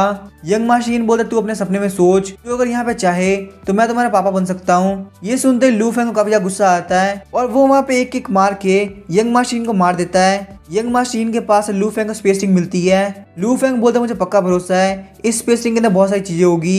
यंग मास्टर यिन की स्पेस रिंग में से बहुत सारे पैसे निकले होते हैं। लू फेंग बोलता है होली क्लैन इतना बढ़िया है तो मैं भी होली क्लैन में जाना पसंद करूंगा, लेकिन आखिर मैं यहाँ पे क्या करूँ। यंग मास्टर यिन का मास्टर 2 साल से पहले वापस नहीं आने वाला। तो अभी लू फेंग सोचता है क्यों ना मैं ही जाकर उसको ढूंढ लूं, क्योंकि वैसे भी जो सेंट्स होते हैं वो ह्यूमन वर्ल्ड में नहीं आते लेकिन उसके बावजूद ह्यूमन वर्ल्ड को कंट्रोल करना चाहते हैं। तो इसका मतलब यंग मास्टर यिन जैसे बहुत सारे लोग उनके पास होंगे। मुझे यहाँ पे इन सभी के बारे में और अच्छी तरीके से पता करना चाहिए था। अब से मैं यहाँ पे किसी को भी मारने से पहले अपना काम निकाल लूंगा। तो अभी लू फेंग को याद आता है वही मास्टर जो कि उसके रूम के अंदर आया था। लू फेंग बोलता है वो बंदा यहाँ पे डार्क वर्ल्ड से है। वो ये भी बोलता है कि 2 साल के अंदर मेरे मास्टर के ऊपर दिक्कत आने वाली है। तो इसका मतलब इन सब चीजों के बारे में उसको पक्का कुछ ना कुछ पता है। अगर मैं यहाँ पे इसको ढूंढ लेता हूँ तो मुझे काफी सारी इन्फॉर्मेशन मिलेगी, लेकिन इससे पहले मैं उस मास्टर को ढूंढने के लिए जाऊँ मेरे पास एक और इम्पोर्टेंट काम है। ये बोलते हुए वो फटाफट से इंपीरियल कैपिटल की तरफ चला जाता है। फिर हमें वहाँ पे इंपीरियल कैपिटल का सीन दिखाया जाता है। सारे गार्ड वहाँ पे अनाउंस कर रहे होते हैं इंपीरियल कैपिटल को नया एम्परर मिल चुका है। जो हमारे क्राउन प्रिंस थे वही हमारे नए एम्परर बने हैं। उस कमीने लू फेंग ने हमारे एम्परर को पॉइजन देके मार दिया और साथ ही में डीमंस की हेल्प से इंपीरियल कैपिटल को कैप्चर करने का ट्राई किया, लेकिन अब सारे लोग सेफ है। लू फेंग यहाँ जा चुका है और हमने यहाँ पे सारे मॉन्स्टर को भी क्लियर कर दिया। इंपीरियल कैपिटल के अंदर अब कोई भी डीमन नहीं दिखेगा। वहीं हमें प्रिंस को दिखाया जाता है जो कि अब एम्परर बन गया होता है। वो बोलता है काफी खुशी की बात है कि मैंने यंग मास्टर यिन की हेल्प करी, नहीं तो मैं कभी भी यहाँ पे एम्परर नहीं बन पाता। हम देखते वहाँ पे एक इंपीरियल गार्ड आता है। प्रिंस बोलता है आखिर तुम्हें मुझसे यहाँ पे क्या चाहिए। वो गार्ड बोलता है हमने यहाँ पे रॉयल कैपिटल सारे मॉन्स्टर को हटा दिया है, अब यहाँ पे कैपिटल के अंदर एक भी मॉन्स्टर नहीं बचा। साथ ही हमने सारे लोगों को सेफली घर पे भेज दिया। इन सारी चीजों की वजह से कैपिटल के सारे लोग आपको काफी ज्यादा पसंद कर रहे हैं। लोगों के दिल के अंदर पुराने एम्परर से भी ज्यादा इज्जत आपके लिए है। प्रिंस बोलता है क्या तुम बिल्कुल सच बोल रहे हो। वो गार्ड बोलता है हम बिल्कुल सच बोल रहा हूँ। प्रिंस बोलता है क्या यहाँ पे लू फेंग का कुछ पता चला। गार्ड बोलता है नहीं, हमें लू फेंग के बारे में कुछ भी नहीं पता चला। प्रिंस सोचा तो पता भी कैसे चलेगा, यंग मास्टर यिन काफी ज्यादा पावरफुल है। वो यहाँ पे ना सिर्फ लू फेंग को बल्कि इंपीरियल कैपिटल के सारे डीमंस को भी मार सकते हैं। जब तक मैं यहाँ पे यंग मास्टर यिन की बात मानूंगा वो मेरी हेल्प करते रहेंगे। अब मुझे यहाँ पे इस थ्रोन के ऊपर बैठे रहने में बिल्कुल भी दिक्कत नहीं होगी, ना ही मुझे यहाँ पे अपने बाकी भाई के बारे में सोचने की जरूरत है। वो लोग यहाँ मेरे सामने बिल्कुल भी नहीं टिक पाएंगे। यंग मास्टर यिन एक डीमन है और डीमंस को लोगों को खाना काफी ज्यादा पसंद है, तो मैं जब तक उनको यहाँ पे उनका खाना देता रहूंगा वो मुझे बिल्कुल भी दिक्कत नहीं करेंगे। अब बस वो यहाँ पे जल्द से जल्द आ जाए और सारा ब्लेम लू फेंग के ऊपर डाल दे। प्रिंस बोलता है फटाफट 100 बॉयज और 100 गर्ल्स को ढूंढो, उनको यहाँ पे जाके जेल के अंदर डाल दो। वो गार्ड बोलता है ठीक है मेजेस्टी, आप जैसा बोलेंगे वैसा ही होगा। प्रिंस बोलता है मुझे काफी ज्यादा मजा आ रहा है, आखिरकार ये थ्रोन मेरा हो ही गया। लेकिन तभी हम देखते हैं यहाँ पे लू फेंग एंटर करता है, बोलता है भतीजा आखिर तुम इतना खुश क्यों हो रहे हो। ये सुन के प्रिंस बोलता है कि यहाँ पे कौन है। लू फेंग बोलता है मुझे यहाँ पे काफी ज्यादा स्ट्रॉन्ग फील हो रहा है। प्रिंस बोलता है लू फेंग तुम अभी तक मरे नहीं। प्रिंस बोलता है जल्दी जल्दी यहाँ पे बहुत सारे गार्ड आओ और मुझे यहाँ पे आके बचाओ, लू फेंग मेरे ऊपर यहाँ पे अटैक करने वाला है। इससे पहले हम देखते गार्ड वहाँ पे एंटर कर पाते, लू फेंग वहाँ पे काफी स्पीड से प्रिंस के पास पहुंच जाता है। लू फेंग बोलता है भतीजा तुम मुझे यहाँ पे मारना चाहते हो, लेकिन आखिर किस बात पे, क्या तुम्हें सच में लगता है कि मैंने यहाँ पे कोई गलती करी है। लू फेंग को इतने पास देख के प्रिंस काफी ज्यादा डर गया होता है। हम देखते हैं बहुत सारे गार्ड वहाँ पे लू फेंग के ऊपर अटैक करते हैं, लेकिन लू फेंग के आसपास एक एनर्जी शील्ड बन गई होती है। तभी हम देखते हैं लू फेंग वहाँ पे अपनी एनर्जी को रिलीज करता है और वो सारे गार्ड दूर जा गिरते हैं। प्रिंस के वहाँ पे डर के हमारे पसीने छूट रहे होते हैं। लू फेंग वहाँ पे उसको कॉलर से उठा के दूर फेंक देता है और वापस से वहाँ पे थ्रोन में बैठ जाता है। लू फेंग बोलता है थोड़े टाइम पहले ही मैं और ब्रदर एम्परर दोनों साथ में ड्रैगन चेयर पे बैठ रहे थे, लेकिन यहाँ पे आके किसको पता था कि ब्रदर एम्परर का कमीना बेटा उन्हीं को मरवा देगा। सच में काफी ज्यादा शर्म की बात है। प्रिंस बोलता है लू फेंग फालतू बात मत करो, मेरे फादर को तुमने यहाँ पे इमॉर्टल एनर्जी के अंदर पॉइजन देके मारा है और ये यहाँ पे बिल्कुल भी मत सोचना कि एक यंग मास्टर यिन के हाथों से तुम बच गए उसके बाद तुम यहाँ पे आके सेफली रह सकते हो। तुम्हारे पास जो डीमंस है वो तुमको यहाँ पे एम्परर नहीं बना सकते। मैं जो कि यहाँ का प्रेजेंट एम्परर हूँ, वो ग्रेट फ्लेम डायनेस्टी किसी बंदे को तुम्हें हाथ नहीं लगाने देगा। लू फेंग बोलता है कहीं तुम ये तो नहीं सोच रहे कि यंग मास्टर यिन अभी भी जिंदा है और तुम्हारे सामने जो एम्परर बैठा है वही यहाँ का रियल एम्परर है। अगर तुम लोग यहाँ पे मेरे सामने एक वॉर भी चालू करोगे तो उसका कोई फायदा नहीं होने वाला। तो मैं यहाँ पे बिल्कुल भी नहीं चाहता कि कोई भी इनोसेंट इंसान मरे। यहाँ पे ऐसी कोई गलती करने का बिल्कुल भी ट्राई मत करना। रही बात हमारे यंग मास्टर यिन की, तो वो भी मेरे लिए यहाँ पे एक कचरा ही है। फिर लू फेंग अपने अदर वर्ल्ड स्पेस से अपने सारे डीमंस को बाहर निकालता है और बोलता है फटाफट से इंपीरियल कैपिटल के बाहर की साइड जाओ और वहां से यंग मास्टर यिन की बॉडी को उठा के लेके आ जाओ। वो सारे डीमंस बोलते हैं ठीक है मास्टर। लू फेंग की ये बात सुन के प्रिंस काफी ज्यादा शॉक हो गया होता है। लू फेंग बोलता है मेरे जो डीमंस है वो सिल्वर मून वुल्फ की बॉडी लेने के लिए गए हैं, तुम बस उन्हें यहाँ पे 10 मिनट दो, वो तुम्हारे सामने बॉडी हाजिर कर देंगे। तभी हम देखते हैं प्रिंस बाहर जाके बहुत सारे लोग को लेके आ गया होता है। सबके सब बंदे काफी ज्यादा पावरफुल लग रहे होते हैं। प्रिंस बोलता है लू फेंग अगर तुम यहाँ पे सरेंडर करते हो ये उसके लिए काफी ज्यादा लेट हो चुका है, अब तुम्हें यहाँ पे मरना होगा। साथ ही में प्रिंस सोचा था ये तो बहुत अच्छी बात है कि मैंने यहाँ पे कोई भी बेवकूफी नहीं करी, मैंने यहाँ पे पहले से ही बहुत से एक्सपर्ट्स को रख रखा था। लू फेंग बोलता चलो देखते हैं क्या तुम यहाँ से भाग पाते हो। तभी हम देखते हैं लू फेंग के डीमंस लू फेंग को बताते हैं मास्टर हम यहाँ पे सिल्वर मून वुल्फ की बॉडी लेके आ गए। लू फेंग बोलता है प्रिंस अगर मैं तुम्हें यहाँ पे एक और चांस दूं तो क्या तुम यहाँ पे अपने घुटनों पे आके मुझसे माफी मांगोगे। प्रिंस बोलता है लू फेंग तुम अपने सपने में सोचो, मैं ऐसा कभी नहीं करने वाला। लू फेंग बोलता चलो ठीक है फटाफट सिल्वर मून वुल्फ की बॉडी नीचे फेंको। हम देखते हैं वहाँ पे पोर्टल के अंदर सिल्वर मून वुल्फ की बॉडी गिरती है। प्रिंस बोलता है क्या तुमने यहाँ पे यंग मास्टर इनको मार दिया, ये तो बिल्कुल इम्पॉसिबल है, वो बहुत ज्यादा पावरफुल थे, फिर तुमने यहाँ पे उनको कैसे मारा। लू फेंग बोलते हैं यहाँ पे सब कुछ पॉसिबल है, अगर तुम मेरे सामने सरेंडर नहीं करते तो तुम्हारा भी हाल यही होने वाला है। प्रिंस बोला चलो हम सारे मिलकर एक साथ अटैक करते हैं, ये बंदा ऐसे नहीं मरने वाला। तभी हम देखते हैं इसी के साथ सारे एक्सपर्ट लू फेंग के ऊपर अटैक करने के लिए आगे बढ़ते हैं। लू फेंग बोलता है क्या बस इतना ही, तुम्हें क्या लगता है तुम इतने से मुझे मार सकते हो। लू फेंग वहां पे अपने सोल पावर के हेल्प से उन सभी को पकड़ लेता है। ये सब देख के वो प्रिंस काफी ज्यादा शॉक हो गया होता है। लू फेंग बोलता है मैं तुम सभी का पापा हूँ, तुम्हें क्या लगता है तुम अपने पापा के सामने कुछ कर पाओगे।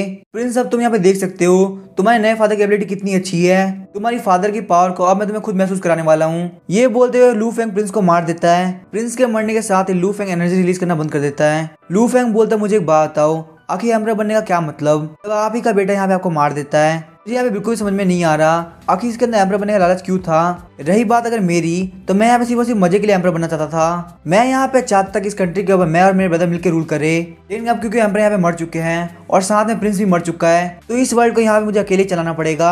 ये सुन के वो सारे बंदे काफी ज्यादा शौक हो जाते हैं और सोच रहे होते हैं कि आखिर इसे क्या लगता है एम्परर बनना इतना ईजी है। लू फेंग बोला तुम लोगों ने यहाँ पे जो भी सुना वो बिल्कुल सही था। फिर हम देखते हो सारे लोग बोलते ठीक है हम लोग समझ गए, आप जैसा बोलेंगे वैसा ही होगा। सारे बंदे सोच रहे थे जिस बंदे ने यहाँ पे प्रिंस को मारा आखिर हम उसकी बात क्यों सुनेंगे।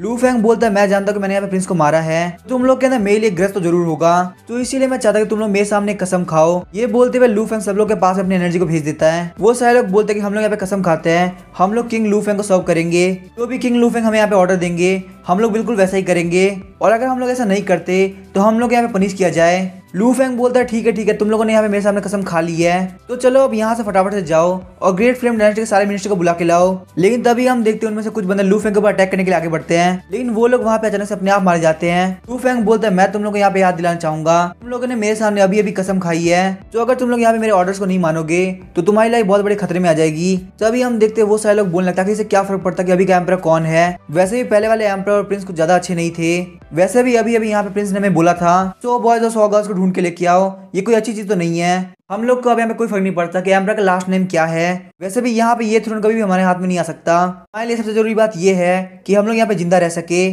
फिर हम देखते हो सारे लोग लू फेंग के सामने झुक जाते हैं और बोलते हैं एम्परर आपकी उम्र यहाँ पे लंबी हो। लू फेंग बोलता चलो ठीक है मेरे ऑर्डर्स को मानो, जाके सारे मिनिस्टर को बुला के लेके आओ। फिर हमें नाइट का सीन दिखाया जाता है, लू फेंग बाहर घूमते हुए बोल रहा होता है ब्रदर एम्परर तुम्हारे कमीने बेटे ने तुम्हें खत्म कर दिया, अब जो यहाँ पे ग्रेट फ्लेम डायनेस्टी है वो अपने बेस्ट एरा की तरफ बढ़ेगी और वो एरा यहाँ पे बिलोंग करेगा मुझे मतलब लू फेंग को। ग्रेट फ्लेम डायनेस्टी एक ऐसी जगह होगी जहाँ पे कोई भी करप्ट इंसान नहीं होगा, यहाँ की एंटरटेनमेंट इंडस्ट्री काफी ज्यादा डेवलप होगी, लड़कियां यहाँ पे काफी अच्छे अच्छे कपड़े पहन के बाहर घूम पाएंगी, क्योंकि मैंने यहाँ पे पहले विलन की तरह स्टार्ट किया था, लेकिन अब मुझे नहीं लगता कि मुझे और ऐसे रहने की जरूरत है। तभी हम देखते हैं वहाँ पे लू फेंग से पूछते हैं एम्परर आखिर आप कौन से क्वीन के पैलेस में रहना चाहेंगे। ये सुनकर लू फेंग को कुछ भी समझ में नहीं आ रहा होता। वो बंदा बोलता है एम्परर आखिर आपको कौन से क्वीन के पैलेस में रहना है, प्रोसीड्यूर के अकॉर्डिंग आप अब नए एम्परर है, तो इसीलिए पैलेस के अंदर जो भी क्वीन है वो सब की सब आपकी हुई। ये रही वो बुक जिसके अंदर से आप क्वींस को चूज कर सकते हैं। लू फेंग सोच रहा था बिल्कुल वैसा हो रहा है जैसा टीवी ड्रामा के अंदर दिखाया जाता है। वो बंदा बोलता है आप अब नए किंग है तो आपको किसी ना किसी को तो चूज करना ही पड़ेगा, वो एक ऐसी जगह जहाँ पे आप अकेले बैठ के रेस्ट कर सकते हो। लू फेंग सोचा था एम्परर को पता है आखिर ब्यूटीफुल लड़कियों के साथ कैसे मजे करते हैं, इस बुक के अंदर जितनी भी लड़कियां वो काफी ज्यादा सुंदर है। वो बंदा बोलता है एम्परर क्या आपने चूज कर लिया। लू फेंग बोलता जाके कॉन्कोबाइन शू, कॉन्कोबाइन जियान, कॉन्कोबाइन वर्ची और कॉन्कोबाइन रू को बुला के लाओ। लू फेंग सोचा था मुझे नहीं पता कि यहाँ पे क्या हो रहा है, लेकिन यहाँ पे जो भी ब्यूटी तो सबकी सब काफी ज्यादा सुंदर है, मुझे तो यहाँ पे भरोसा नहीं हो रहा मेरे पास यहाँ पे खुद का हैरम होगा। वैसे ही ब्रदर एम्परर अभी यहाँ से जा चुका है, मुझे यहाँ पे सारी चीजों का ध्यान रखना ही होगा। वो बंदा बोल रहा है ठीक है एम्परर मैं उन सभी को आपके पास भेज दूंगा। लू फेंग बोलता है मेरा काम जल्द से जल्द हो जाना चाहिए, मैं यहाँ पे ज्यादा वेट नहीं करूंगा, मेरे ब्रदर एम्पर यहाँ पे मर चुके हैं, पिछले कुछ दिनों के अंदर इस सिटी के अंदर बहुत कुछ हुआ है, यहाँ पे बहुत सारी चीजों का ध्यान रखना है, तो इसीलिए सारी चीजें काफी जल्दी करना। वो बंदा बोलता है ठीक है एम्पर, लेकिन यहाँ पे आपको थोड़ा बहुत वेट करना ही पड़ेगा क्योंकि उन सारी लेडीज को यहाँ पे लाने में थोड़ा टाइम लगेगा। लू फेंग बोलता है मुझे यहाँ पे समझ में आ चुका है, उन लोग यहाँ पे तैयार भी तो होना होगा, मैं एक काम करना उन सभी को मेरे यांगशिंग पैलेस में भेज देना।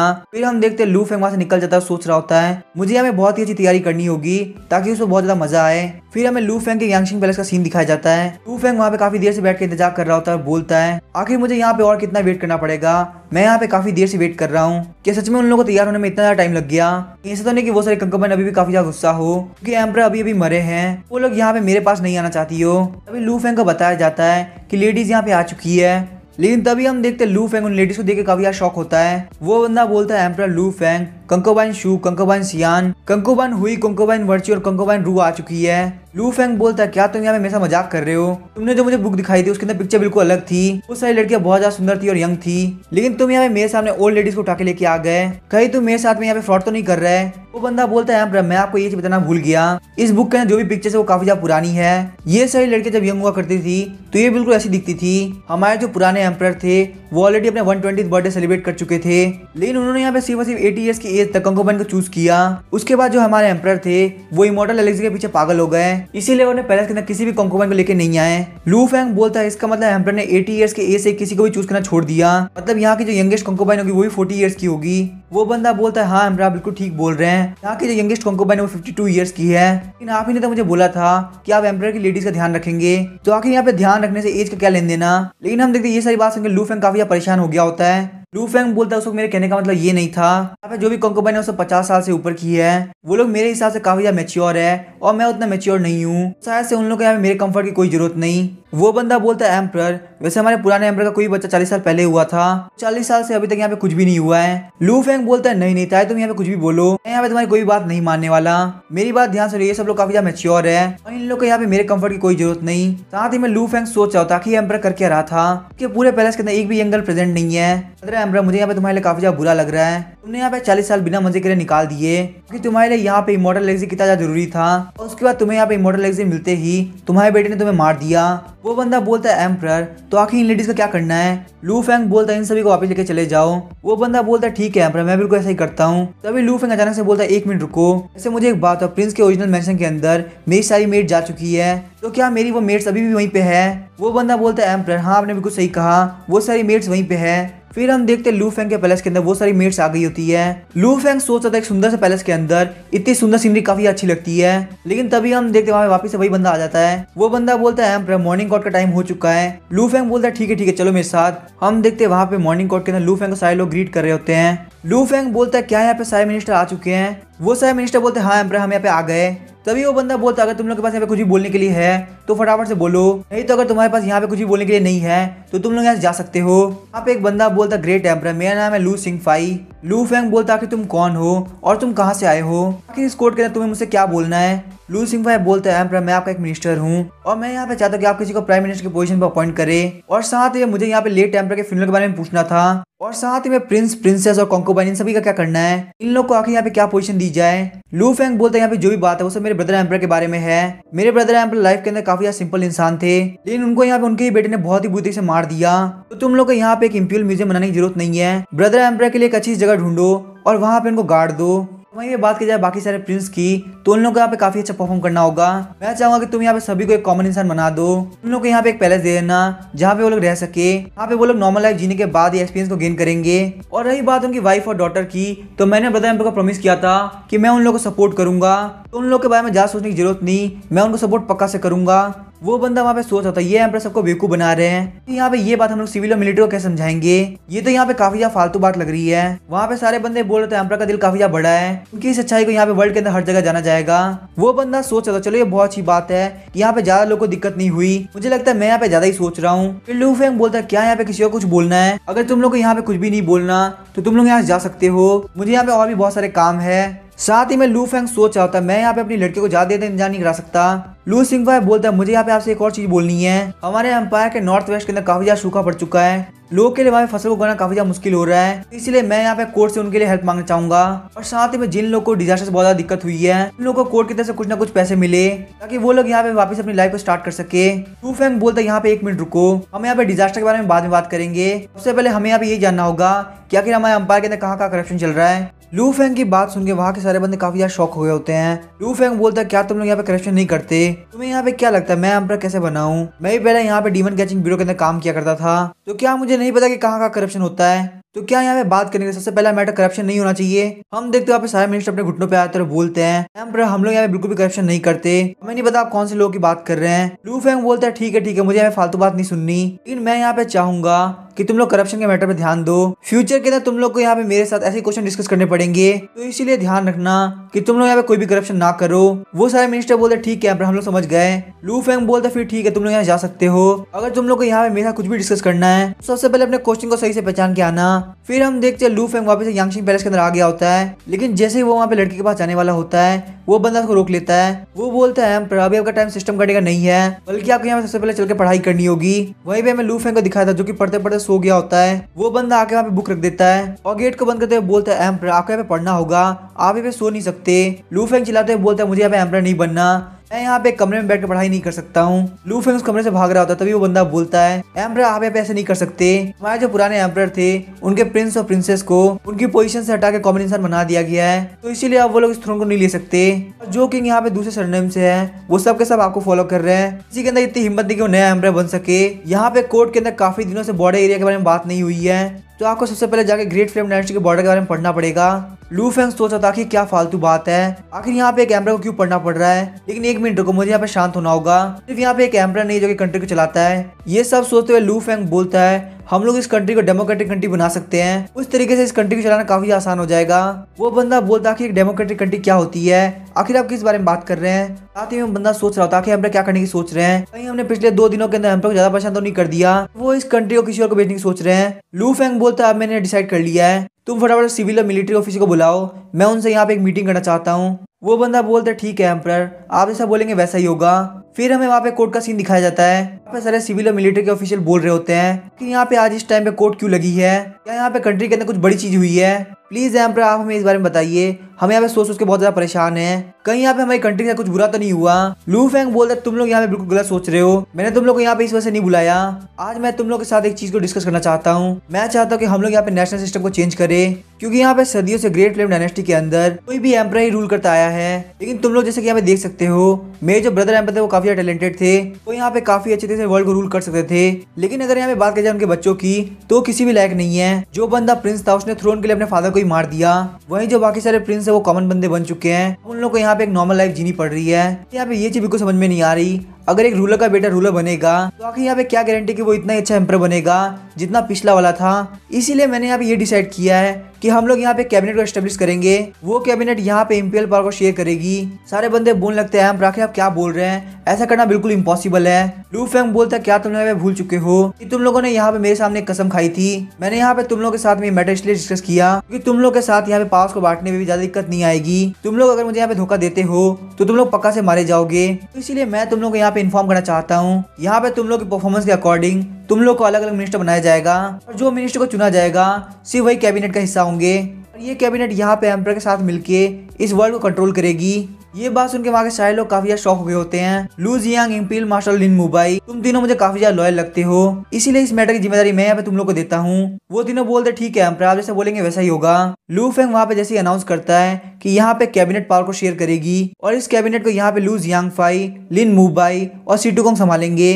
उन तीनों ने वहाँ पे मिनिस्टर को सिलेक्ट करना चालू किया। सारे मैटर के अंदर हर एक सिटीजन का पार्टिसिपेट करना काफी ज्यादा जरूरी था, और इन सब चीजों के कंप्लीट होने के साथ ही ग्रेट फ्लेम डायनेस्टी एक डेमोक्रेटिक को गवर्नेंस कंट्री बन गई। फिर हम देखते हैं लू फेंग वहाँ पे उन लोगों को बता देता है कि मैं यहाँ पे कुछ दिनों के लिए बाहर जा रहा हूँ। फिर हम देखते हैं लू फेंग वहाँ पे फॉरेस्ट के अंदर आ गया होता है और फैंटम मास्क का यूज करते हुए गॉड के अंदर चेंज हो जाता है। लू फेंग बोलता है अब मैं यहाँ पे एक रियल गॉड बनना चाहता हूँ। फिर हम देखते हैं लू फेंग वहाँ पे उस तलिस्मान को एक्टिव करता है। लू फेंग के तलिस्मान को एक्टिव करते ही वहाँ पे एक पोर्टल ओपन होता है। उस पोर्टल के अंदर से वही ओल्ड मास्टर बाहर निकलता है। ओल्ड मास्टर बोलता है क्या मैं जान सकता हूँ आखिर आप कौन है? लू फेंग बोलता है शायद से तुम मास्टर जियो मिंगजी हो, क्या मैं यहाँ पे बिल्कुल सही बोल रहा हूँ? ये सुन के वो बंदा काफी ज्यादा शॉक हो जाता है। वो मास्टर बोलता है हाँ मैं हूँ जियो मिंगजी गॉड, मुझे आपसे मिलकर काफी अच्छा लगा, क्या मैं आपसे पूछ सकता हूँ आखिर आपका नाम क्या है? लू फेंग बोलता है मेरा नाम है लू सेंगुई, मैंने यहाँ पे अपने डिसाइपल लू फेंग से आपके बारे में सुना और अब क्योंकि मैं यहाँ पे फ्री था इसीलिए मैंने सोचा क्यों ना आपसे मिल लिया जाए। जियो मिंगजी बोलता है इसका मतलब सच में लू फेंग के मास्टर है? लू फेंग बोलता है हाँ आपने बिल्कुल सही समझा, मैं ही लू फेंग का मास्टर हूँ। मैं यहाँ पे आपसे मिलने के लिए इसलिए आया ताकि मैं आपसे पूछ सकूं कि जो तबाही यहाँ पे 100 साल बाद आने वाली थी वो अब 2 साल के अंदर ही आएगी। आखिर आप यहाँ पे कौन से डार्क वर्ल्ड के बारे में बात कर रहे थे? मैं इन सब चीज़ों के बारे में काफी ज्यादा क्यूरियस हूँ। जियो मिंगजी बोलता है मैं आपके सारे क्वेश्चन आंसर देने के लिए तैयार हूँ, लेकिन उससे पहले मैं यहाँ पे जानना चाहता हूँ क्या आप ह्यूमन रेस से बिलोंग करते हैं या फिर नहीं? अगर आपको मेरे क्वेश्चन का बुरा लगे तो प्लीज मुझे माफ कर दीजिए, लेकिन ये मेरे लिए काफी ज्यादा जरूरी है। लू फेंग बोलता लगता है आपके डार्क वर्ल्ड के रूल्स में से एक है, क्या यहाँ पे आपके डार्क वर्ल्ड के सिर्फ और सिर्फ ह्यूमन रेस घुस सकती है? मुझे नहीं पता आखिर आप मुझे कैसे चेक करेंगे, लेकिन अगर आप चाहे तो कर सकते हैं। फिर हम देखते हैं जियो मिंगजी अपने पास से एक मिरर निकालता है और बोलता है इस मिरर को बोलते हैं डीमन मिरर। ये जो डीमन मिरर है ये डीमंस के ऑरा को सेंस करता है। अगर आप इस मिरर के अंदर देखेंगे तो पता चल जाएगा कि आखिर आप डीमन है कि नहीं। लू फेंग बोलता है ये तो बिल्कुल उसी डीमन मिरर की तरह है जो ये ग्रेट फ्लेम डायनेस्टी के डीमन कैचिंग ब्यूरो के अंदर प्रेजेंट है। जियो मिंगजी बोलता है हाँ ये बिल्कुल उसी की तरह है, डीमन कैचिंग ब्यूरो के अंदर जो मिरर रखा हुआ है वो इसकी कॉपी है। यहाँ तक कि डीमन कैचिंग ब्यूरो के अंदर जो डीमन मिरर है वो डार्क वर्ल्ड को देख के रखा गया है। लू फेंग बोलता है अच्छा ऐसी बात है। साथ ही में वो सोच रहा होता है कि ब्लड डीमन भी वहाँ पे डीमन मिरर से नहीं बच पाया था, फिर डीमन मिरर को यहाँ पे डिफाइन करना एक गॉड का मेथड है, इसमें यहाँ पे जो ओरिजिनल वर्जन है वो इससे बहुत ज्यादा पावरफुल होगा। जियो मिंगजी बोलता है डार्क वर्ल्ड के लोग इस वर्ल्ड के अंदर ज्यादा नहीं आते, लेकिन हम लोग भी यहाँ पे ह्यूमंस ही है, हम लोग यहाँ पे इस वर्ल्ड का काफी ज्यादा अच्छा करना चाहते हैं, इसीलिए हम लोगों ने डीमन मिरर को डिफाइन किया। लू फेंग बोलता है ठीक है आप मुझे चेक कर लीजिए कि आखिर मैं डीमन हूँ या नहीं। जियो मिंगजी बोलता है ठीक है प्लीज आप ऑफेंड मत होना। ये बोल के वो वहाँ पे लू फेंग को चेक करना स्टार्ट कर देता है। लू फेंग को चेक करने के बाद वो बोलता है सच में हमारी तरह ही हो। तो चलिए मैं यहाँ पे आपको सब कुछ सच बताता हूँ। यहाँ पे एक दिक्कत हो चुकी है क्योंकि डीमंस को हेवन का रास्ता मिल चुका है, इसी वजह से ह्यूमंस के लिए सर्वाइव करना काफी ज्यादा मुश्किल हो गया है। हम लोग को यहाँ पे काफी सारी चीजों के बारे में पता है, लेकिन अभी के लिए सिर्फ हम लोग ध्यान रख सकते हैं। लू फेंग बोलता है क्या हेवन में जाने का रास्ता आखिर ये कहाँ पे है और वो रास्ता आखिर डीमंस को कैसे मिल गया? जियो मिंगजी बोलता है जैसे जैसे हमारा रियल डीप होता जाता है वैसे वैसे हमारे सामने हेवन का रास्ता क्लियर होता जाता है। जब आप भी यहाँ पे गॉड के रास्ते पे गए होगे तो आपको भी काफी अजीब चीजें मिली होगी। लू फेंग बोलता है आप बिल्कुल सही बोल रहे हो, मैंने भी वो फील किए थे। लू फेंग सोच रहा था कि क्या फालतू बात कर रहा है, मैं आखिर यहाँ पे हेवन को कैसे फील कर सकता हूँ क्योंकि मैं यहाँ पे सिर्फ और सिर्फ फियर्स एनर्जी रियलम पे हूँ। जियो मिंगजी बोलता है पिछले कुछ सालों के अंदर हेवन का रास्ता एविल स्पीड की वजह से काफी खराब हो गया है, यही वजह कि ये ह्यूमन की कल्टिवेशन को बिल्कुल भी फेवर नहीं कर रहा और यही वजह कि बहुत ही कम लोग डिवाइन रियलम तक पहुंच पा रहे हैं। लू फेंग बोलता है आपके कहने का मतलब क्या है कि हेवन यहाँ पे डिमोनिक एनर्जी से इन्फेक्ट हो चुका है, आखिर यहाँ पे डिमोनिक पावर इतना पावरफुल कब बन गया? जियो मिंगजी बोलता है मैं यहाँ पे आपको सारी बातें क्लियरली बताता हूँ, तो प्लीज आप मेरी बात ध्यान सुनना। ये जो वर्ल्ड ये स्मॉल वर्ल्ड, मीडियम वर्ल्ड और लार्ज वर्ल्ड के अंदर डिवाइडेड है, जो कि यहाँ पे लो से हाई की तरफ जाता है और ये सारे वर्ल्ड जिस स्पेस के अंदर एग्जिस्ट करते हैं उसको बाउंड्री सी बोलते हैं। और ये जो हमारा वर्ल्ड है ये एक स्मॉल वर्ल्ड है और वहीं जो कैंग मिंगजी है वो एक बिग वर्ल्ड है। लेकिन आज से 5000 साल पहले एविल क्रिएचर की वजह से ये सारी चीजें गड़बड़ होना स्टार्ट हो गई। हमारे वर्ल्ड को यहाँ पे बहुत ही पावरफुल सेंट ने कैप्चर कर लिया। हमारे वर्ल्ड को कंट्रोल करने के बाद उसने यहाँ पे हेवन के रास्ते को डिफाइन करने का कंट्रोल करने का ट्राई किया और ऐसे ही करते करते ये असलियत में एक डीमन के अंदर ट्रांसफॉर्म हो गया। लू फेंग बोलता है आपके कहने का मतलब अपर रीजन का सेंट डीमन है। साथ ही में वो सोच रहा होता है ये डीमंस के लिए काफी अच्छी अपॉर्चुनिटी है, वो यहाँ पे आके सारे ह्यूमंस को मार दे, लेकिन आखिर यहाँ पे सेंट असलियत में डीमन कैसे हो सकते हैं? जियो मिंगजी बोलता है आपने यहाँ पे जो भी समझा वो बिल्कुल सही था। लू फेंग बोलता है मैंने यहाँ पे डिसाइड कर लिया कि मैं यहाँ पे डार्क वर्ल्ड को ज्वाइन करने वाला हूँ। जियो मिंगजी बोलता है आखिर आप क्या बोल रहे हैं, आप इतनी जल्दी मेरी बात के लिए मान गए, पक्का यहाँ पे मेरे साथ कोई स्कैम नहीं कर रहे हैं ना? लू फेंग बोलता है मैं यहाँ पे काफी ज्यादा एक्साइटेड हो गया था इसीलिए मैं इतनी जल्दी मान गया, लेकिन फिर भी आप मेरी इस बात को समझ सकते हैं मैंने यहाँ तक कल्टीवेट करने के लिए काफी मेहनत करी है और अगर यहाँ पे आके मैं मारा जाता हूँ तो मेरे लिए कोई फायदा नहीं होगा, वो भी यहाँ पे उस डिजास्टर के लिए जिसको हम यहाँ पे सॉल्व कर सकते हैं। तो इसीलिए मैं यहाँ पे आप लोग के साथ इन्वॉल्व होके इन सारी तबाही को आने से पहले ही रोकना चाहता हूँ। लगता है मुझे यहाँ पे पहले डार्क वर्ल्ड के बारे में पता करना चाहिए था। मेरे पास यहाँ पे डार्क वर्ल्ड के बारे में थोड़ी सी भी इन्फॉर्मेशन नहीं है। डार्क वर्ल्ड के बारे में मुझे यहाँ पे आपसे थोड़ी बहुत इन्फॉर्मेशन मिल पाई है और साथ ही में मैंने यहाँ पे ग्रेट फ्लेम डायनेस्टी के एम्परर की लाइब्रेरी में से थोड़ा बहुत पढ़ा था। मुझे यहाँ पे आपकी सबसे अच्छी बात ये लगी कि आप कॉमन लोग के बारे में बहुत अच्छा सोचते हैं और वही सेम मेंटालिटी मेरी भी है, तो मैं आपका साथ देना चाहता हूँ। तो इसीलिए मैं यहाँ पे आपका एलाय बन के डार्क वर्ल्ड को ज्वाइन करने के लिए तैयार हूँ। जियो मिंगजी काफी ज्यादा परेशान होता है और बोलता है क्या मैंने यहाँ पे इतनी सारी बातें कही थी? मुझे तो यहाँ पे बिल्कुल भरोसा नहीं हो रहा कि मैंने आपको इतनी सारी बातें बता दी। लू फेंग बोलता है हाँ आपने मुझे बहुत सारी बातें बताई है, यही तो बात है कि मैं यहाँ पे एग्री हो पाया हूँ। वहीं हम देखते हैं लू फेंग ने अपने पीछे अदरवर्ल्ड स्पेस को खोल दिया होता है। फिर लू फेंग बोलता है वो देखो सामने डीमन। हम देखते हैं जियो मिंग वहाँ पीछे की तरफ देखने लगता है। लू फेंग पीछे घूमते हुए फ्रॉग मॉन्स्टर को बोलता है। लू फेंग बोलता है मेरे पास यहाँ फटाफट चाय की टेबल और बाकी सारा चाय का सामान दे दो। जियो मिंग बोलता है आखिर डीमन कहाँ पे है, मुझे वो दिख क्यों नहीं रहा। हम देखते हैं फ्रॉग मॉन्स्टर ने वहाँ पे सारी टेबल को लगा दिया होता है। लू फेंग बोलता लगता है वो आसमान से एक लाइट की रे जा रही थी तो दिखने में बिल्कुल उसी डीमन की तरह लग रही थी जिसे मैं पहले एक बार फेस कर चुका हूँ। लगता है मैं यहाँ पे काफी ज्यादा एक्साइटेड हो गया था कि मैं सही से वहाँ पे देख भी नहीं पाया कि आखिर वहाँ पे था क्या। जियो मिंग बोलता लगता है आपने पहले से ही बहुत सारे डीमन से फाइट कर रखा है इसीलिए यहाँ पे आपके पास बहुत सारा एक्सपीरियंस है। लू फेंग बोलते यहाँ पे हम लोग को बात करते हुए काफी ज्यादा टाइम हो गया, चलिए हम लोग यहाँ पे अपने थोड़े मुंह को आराम देते हैं, प्लीज यहाँ पे आराम से बैठ के चाय पीजिए। जियो मिंग बोलता आखिर इस जगह पे चाय की टेबल आई कहाँ से। लू फेंग बोलता आखिर आप क्या बात कर रहे हैं, हम लोग ऑलरेडी डिवाइन रियल में पहुंच चुके हैं तो यहाँ पे ऑब्जेक्ट को चेंज करने की एबिलिटी हमारे लिए कुछ भी नहीं है। मैं भी वैसे यहाँ पे आपके साथ बहुत लंबी बातचीत करना चाहता था, तो चलिए यहाँ पे चाय पीते पीते आराम से बात करते हैं और प्लीज हाँ मुझे माफ कर दीजिएगा, मैं यहाँ पे काफी ज्यादा बिजी था इसीलिए अगर आपको चाय का टेस्ट अच्छा ना लगे तो प्लीज मुझे माफ कर देना। लू फेंग सोचा था कमीने बुड्ढे मास्टर कहीं के, तू मुझे यहाँ पे अभी क्लियरली कुछ भी नहीं बता रहा तो इसीलिए मैंने सोचा क्यों ना तुझे थोड़ा शौक किया जाए ताकि तू मेरे लिए यहाँ पे कुछ काम की चीज बताए। अगर तू मुझे यहाँ पे बिल्कुल भी यूजफुल नहीं लगा तो मैं जाकर किसी डीमन को ढूंढ लूंगा और आराम से बैठ के प्रैक्टिस करूंगा। लू फेंग बोलता है क्या हुआ, आखिर आप बैठ क्यों नहीं रहे, क्या आपको यहाँ पे कोई और चीज परेशान कर रही है। जियो मिंग बोलता है फिर ठीक है, फिर हम लोग आराम से बैठ के बात करते हैं। जियो मिंग बोलता है हम लोग यहाँ पे जिन डीमन की बात कर रहे हैं वो लोग यहाँ पे इस रियल से बिलोंग नहीं करते, वो सारे होली रेस से हैं जो कि अपर रियल में होते हैं और ये जो डीमंस होते हैं उनकी स्ट्रेंथ हमारे डीमन से काफी ज्यादा होती है। लू फेंग बोलता है अच्छा फिर आगे क्या हुआ। जियो मिंग बोलता है हमारे वर्ल्ड के अंदर लिमिटेड हेवन एंड अर्थ की एनर्जी होने की वजह से हमारे कल्टीवेशन करने की एक ना एक लिमिट होती है। आप यहाँ पे मुश्किल से मुश्किल डिवाइन रियलम तक पहुंच पाओगे, लेकिन अगर आप वहां से कंटिन्यू करना चाहते हो और अपने रियलम को इम्प्रूव करना चाहते हो तो रियलम में आगे बढ़ने की वजह से आपको ज्यादा वाइटलिटी चाहिए होगी। हालांकि एक बंदा जो कि डिवाइन रियलम पे होता है वो भी हजारों साल जी सकता है, लेकिन फिर भी उसकी लाइफ स्पैन लगातार खत्म होती जाती है। आज से 5000 साल पहले कुछ पावरफुल लोग जो कि अपने डिवाइन रियलम के पीक पे थे उन्होंने अपने लाइफ स्पैन के एंड पे इमोर्टलिटी का ट्राई किया, लेकिन वो उसके अंदर सक्सीड नहीं हो पाए। एंड के अंदर उन लोगों को यहाँ पे सिर्फ और सिर्फ एक डिमोनिक स्क्रोल मिला। लू फेंग बोलता है क्या डिमोनिक स्क्रोल। जियो मिंग बोलता है क्योंकि आप यहाँ पे बहुत सारे डीमन से फाइट कर चुके हैं शायद से मुझे यहाँ पे लगता है कि डीमन स्क्रोल के बारे में आप थोड़ा बहुत जानते होंगे। लू फेंग बोलता है थोड़ा थोड़ा तो मैं जानता हूँ। जियो मिंग बोलता है ठीक है आप प्लीज मुझे बताइए कि आखिर आप इसके बारे में क्या जानते हैं। लू फेंग बोलता है ये जो बुढ़ा कमीना है काफी चालाक है, ये मुझसे यहाँ पे डीमन स्क्रोल के बारे में जानना चाहता है। लू फेंग जियो मिंग को वहाँ पे चाय सर्व करते हुए बोलता है हेवनली डीमन स्क्रोल एक ऐसा स्क्रोल है जिसको यहाँ पे हेवनली डीमन कंट्रोल करता है, वो स्क्रोल की हेल्प से वर्ल्ड के अंदर कहीं भी कम्युनिकेट कर सकता है। बहुत सारे लोगों ने उसकी हेल्प से कम्युनिकेट किया भी है। उसके बाद यहाँ पे हमारे वर्ल्ड के बहुत सारे लोगों ने स्क्रोल का यूज किया और बार बार यूज करने की वजह से हमारी वर्ल्ड की लोकेशन हर जगह एक्सपोज हो गई और यही वजह कि अब यहाँ पे एक डिजास्टर आने वाला है। जियो मिंग बोलता लगता है आप यहाँ पे डीमंस के बारे में बहुत कुछ जानते हैं। लू फेंग बोलता है आपके ऐसा कहने के लिए थैंक यू, लेकिन मैंने बस यहाँ पे कुछ बुक्स पढ़ी है और बहुत सारा एक्सपीरियंस गेन किया है, लेकिन मैं यहाँ पे एक चीज जानना चाहता हूँ आखिर अपर रियलम के लोग का ये सब करने का क्या मतलब है। जियो मिंग बोलता है वो लोग यहाँ पे स्मॉल वर्ल्ड के अंदर इंटरेस्टेड नहीं है बल्कि स्मॉल वर्ल्ड के ह्यूमन के अंदर इंटरेस्टेड है। डीमंस को यहाँ पे ह्यूमंस को खाने में काफी ज्यादा मजा आता है और अपर रियलम के डीमंस भी बिल्कुल भी अलग नहीं है, वो लोग यहाँ के डीमंस को अपना खाना बनाना चाहते हैं। यही वजह कि उन लोगों ने अपने बहुत सारे लोग यहाँ पे छोड़ भी रखे हैं। लू फेंग सोच रहा था ये यहाँ पे यंग मास्टर जिन जैसे लोगों की बात कर रहा है। जियो मिंग बोलता है अपर रियलम के सेंट भी इस काम के इसलिए हिस्सा ले रहे हैं क्योंकि वो यहाँ पे स्मॉल वर्ल्ड से ह्यूमन को ले जाके अपर वर्ल्ड के डीमन को सेल करेंगे।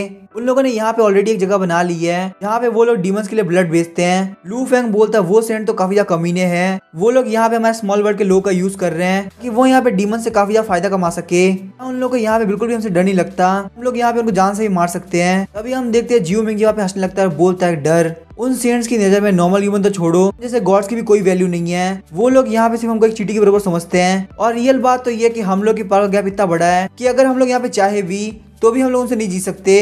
अगर बात की जाए डार्क वर्ल्ड की तो वो सारे लोग पावरफुल लोग का ग्रुप है कि यहाँ पे एक दूसरे के साथ में रहकर एक दूसरे को सपोर्ट करते हैं। लेकिन यहाँ पे सबसे बड़ी बात तो ये है सेंट्स की नजर में हम जैसे गॉड बहुत ही हाई क्वालिटी प्रोडक्ट होते हैं, तो अगर हम जैसे गॉड उन लोग को मिल जाते हैं तो ये उनके लिए काफी ज्यादा फायदेमंद होता है। वो लोग फिर हम लोग को वहाँ पे और भी महंगी प्राइस में बेचेंगे।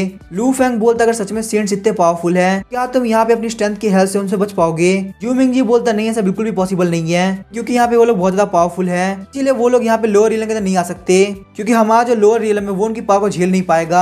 वो लोग हर 100 साल के अंदर अपने होली एजेंट को भेजते हैं, वो होली एजेंट यहाँ पे इस वर्ल्ड के अंदर आ सकते हैं। रियलिटी में वो उन लोग के क्लैन के सबसे वीक लोग होते हैं, इसीलिए हमारे पास यहाँ पे मौका कि हम लोग उनके अटैक को तो ब्लॉक कर सकते हैं। लू फेंग बोलता है इसका मतलब आपके कहने का मतलब है जो 100 साल के अंदर डिजास्टर आता है वो असलियत में होली क्लैन यहाँ से लोग को लेके जाता है। जियो मिंग बोलता है आपने बिल्कुल सही समझा, मेरे कहने का मतलब यही था। लू फेंग बोलता है कि वो होली एजेंट की पावर लगभग कितनी होती है। जियो मिंगजी बोलता है होली एजेंट लगभग डिवाइन रीलन के एक लेवल ऊपर तक होते हैं। हमको यहाँ पे एग्जैक्टली नहीं पता कि उनकी स्ट्रेंथ कितनी होती है। यहाँ पे ये जो चीज हुई थी ये 2000 साल पहले स्टार्ट हुई थी। वो जो टाइम था वो हमारे डार्क वर्ल्ड का पीक टाइम था। हमारे पास वहाँ पे 100 से भी ज्यादा पावरफुल गॉड प्रेजेंट थे। जब वहाँ पे लोअर रीलम के अंदर होली एजेंट आए सारे गॉड्स ने अपने मरने तक फाइट करी। लेकिन सबसे बड़ी बात तो ये थी कि वो होली एजेंट इतना पावरफुल था वो सारे गॉड्स का बाल भी बागा नहीं कर पाए। लू फेंग बोलता आखिर इतना स्ट्रॉन्ग बंदा कैसे हो सकता है। मैं सोच रहा था उस तरह के मॉन्स्टर कितने ज्यादा पावरफुल हो सकते हैं। अगर मैं यहाँ पे उनका यूज करूँ तो आखिर मैं कितना पावरफुल बनूंगा। जियो मिंगजी बोलता क्या सब कुछ समझ चुके हैं। हम लोग यहाँ पे प्रैक्टिस करना कितना ज्यादा जरूरी है। हम लोग यहाँ पे सच में काफी ज्यादा पावरफुल है और उनको हराना काफी ज्यादा मुश्किल होता है। लेकिन हाँ ये बात ध्यान रखना किसी भी सेंट से डायरेक्टली फाइट मत करना क्योंकि हम लोग को वहाँ पे सबसे ज्यादा जरूरी है अपनी लाइफ को बचाना। लू फेंग बोलता मुझे सब कुछ समझ में आ चुका है तो क्या मैं आपको ज्वाइन कर सकता हूँ। जियो मिंगजी बोलता अगर आप हमें यहाँ पे ज्वाइन करते हो तो हमें काफी अच्छा लगेगा। लेकिन क्या आपने सच में यहाँ पे डार्क वर्ल्ड को ज्वाइन करने के बारे में सोच लिया है। लू फेंग बोलता जबकि ये होली एजेंट इनविंसिबल है तो आखिर तुम यहाँ पे इतने सारे गॉड्स को इकट्ठा क्यों कर रहे हो। क्या ये पॉसिबल कि डार्क वर्ल्ड का भी इन सभी के पीछे कोई प्लान हो। जियो मिंगजी बोलता ये जो मैटर ये हमारे डार्क वर्ल्ड का सीक्रेट है। जब आप यहाँ पे डार्क वर्ल्ड को ज्वाइन करेंगे तो आप यहाँ पे इन सारी चीजों के बारे में जान जाएंगे। फिर हम देखते हैं जियो मिंगजी वहाँ पे एक पोर्टल ओपन कर देता है और बोलता है सबसे पहले हमें यहाँ पे डार्क वर्ल्ड के अंदर चलना चाहिए। फिर हम यहाँ पे ज्यादा देर तक रहते हैं तो कोई ना कोई होली एजेंट हमें पहचान जाएगा। लू फेंग बोलता है ठीक है फिर हम चलते हैं। ये बोल के वो दोनों डार्क वर्ल्ड के अंदर एंटर कर जाते हैं। जियो मिंगजी बोलते हैं मास्टर ल्यू सेंघाई फिर आपने अपने डिसाइपल को अपने साथ में क्यों नहीं लिया। ये सुन के लू फेंग काफी ज्यादा शॉक हो जाता है। लू फेंग बोलता है मैंने अपने डिसाइपल को एक मिशन भेजा है और वो जहाँ पे भी गया है वो काफी ज्यादा सेफ जगह है तो इसीलिए मुझे उसकी टेंशन करने की जरूरत नहीं। तो मैं आपके साथ यहाँ पे चल रहा हूँ क्या आपके लिए वो बड़ी बात नहीं है। जियो मिंगजी सोच रहा होता है आखिर ये बंदा क्या बोल रहा है। क्या यहाँ पे डार्क वर्ल्ड से कोई और सेफ जगह हो सकती है। तो जो भी है मुझे इसके अंदर पढ़ने की जरूरत नहीं है ये इसके डिसाइपल के बीच का मैटर है। जियो मिंगजी बोलता है ल्यू सेंघाई प्लीज आप यहाँ पे वेट कीजिए। लू फेंग बोलता है क्या हुआ। फिर हम देखते हैं वो वहाँ पे लू फेंग को एक हिडन सील देते हैं। ये हिडन सील वहाँ पे डार्क लॉर्ड के लॉर्ड डार्क एम्परर ने बनाई है। इस सील की हेल्प से कोई भी सेंटा को ट्रैक नहीं कर पाएगा।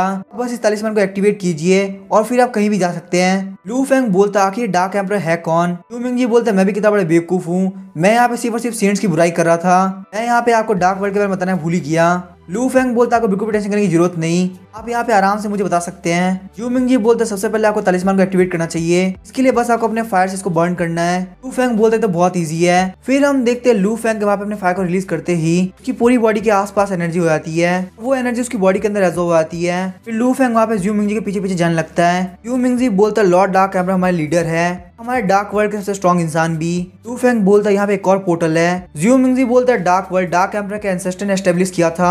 फिर वो दोनों वहाँ पे उस पोर्टल के अंदर एंटर कर जाते हैं। जियो मिंगजी बोलता है डार्क वर्ल्ड का मतलब ये है कि एक ऐसा वर्ल्ड जो कि डार्कनेस के अंदर है। लू फेंग बोलता क्या तुम्हारा डार्क वर्ल्ड यहाँ पे छुपा हुआ है। सच में तुमने अपने डार्क वर्ल्ड को काफी ज्यादा सेफ रख रखा है। जियो मिंगजी बोलता नहीं है डार्क वर्ल्ड नहीं है मुझे बस यहाँ पे काफी ज्यादा भूख लगी थी। यहाँ पे इस रेस्टोरेंट में काफी अच्छा खाना मिलता है इसीलिए हम यहाँ पे खाना खाने के लिए आए हैं। खाना खाने के बाद फिर हम वहाँ पे डार्क वर्ल्ड के अंदर चलेंगे। लू फेंग बोलता है इतनी बड़ी जर्नी का मैंने कभी नहीं सोचा था हम यहाँ पे पहले खाना खाने के लिए आएंगे। अगर तुम मुझे यहाँ पे सिर्फ और सिर्फ बेवकूफ बनाना चाहते हो तो फिर कोई बात नहीं मैं यहाँ से जा रहा हूँ। जियो मिंगजी लू फेंग का हाथ पकड़ लेता है और बोलता है लगता है तुमने मुझे गलत समझ लिया। पहले तुम मुझे यहाँ पे एक्सप्लेन करने का मौका तो दो। अगर मेरी एक्सप्लेनेशन तुम्हें सेटिस्फाइड नहीं लगी तो तुम पक्का से यहाँ से जा सकते हो। लू फेंग हाथ झटकता है और बोलता है ठीक है फिर बताओ। जियो मिंगजी बोलता है मैं तुम्हें यहाँ पे डार्क वर्ल्ड के अंदर डायरेक्टली लेके नहीं जा सकता। हम लोग पहले यहाँ पे लोग को बेवकूफ बनाने के लिए डिनर करेंगे और फिर जब सही टाइम आ जाएगा तो फिर हम लोग वहाँ पे चलेंगे।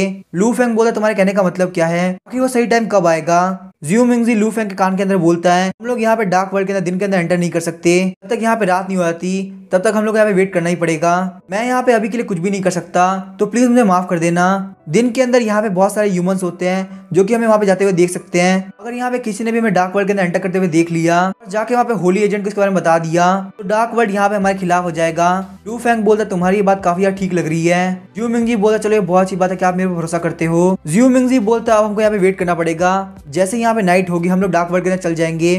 लू फेंग बोलता है ठीक है चलो हम अंदर चलते हैं। अगर हम लोग यहाँ पे ज्यादा देर तक रुकेंगे तो लोगों को शक भी हो सकता है। फिर हम देखते हैं वो दोनों ही वहाँ पे रेस्टोरेंट के अंदर एंटर करते हैं। लू फेंग वहाँ पे उस रेस्टोरेंट को देखकर काफी ज्यादा शॉक हो गया होता है तो वहाँ का सारा खाना काफी ज्यादा टेस्टी होता है। लू फेंग सोच रहा था यहाँ का खाना काफी अच्छा स्मेल कर रहा है। फिर हम देखते हैं वो दोनों वहाँ पे खाना खाने के लिए बैठ जाते हैं। वेटर बोलता है अगर आपको और भी खाने की जरूरत हो तो प्लीज आप मुझे बुला लेना।